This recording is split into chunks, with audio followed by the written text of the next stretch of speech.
नौशर फिरोज़ मां ख़बर शेयर कंदा हलूं।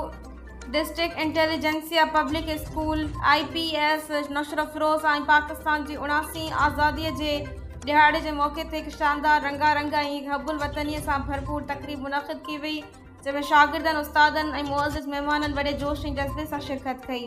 तक़रीब जे ख़ासि महिमान SHD allied school Najibullah Solanki, principal सिक्सिस institute of sciences and technology Sher Ali Mashoori हुआ।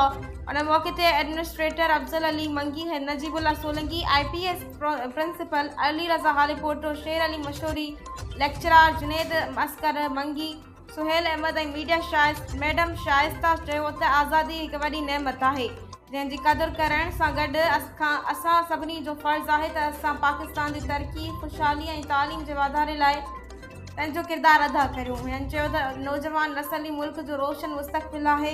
शागिर्दनि खे हुबुल वतनी, इत्तिहाद, महिनत ऐं तालीम जी अहमियत बाबति आगाही ॾिनी। शागिर्दनि पारां शानदार तक़रीरूं, क़ौमी गीत, टेबलोज़, मिली नगमा ऐं मुख़्तलिफ़ सक़ाफ़ती प्रोग्राम पेश कया विया, जिन खे महिमाननि, उस्तादनि पारां भरपूर दाद ॾिनी वई।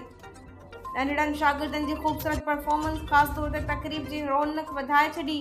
तक़रीब जे आख़िर में पाकिस्तान जी सलामती, तरक़ी ऐं ख़ुशहाली लाइ दुआऊं घुरियूं वयूं।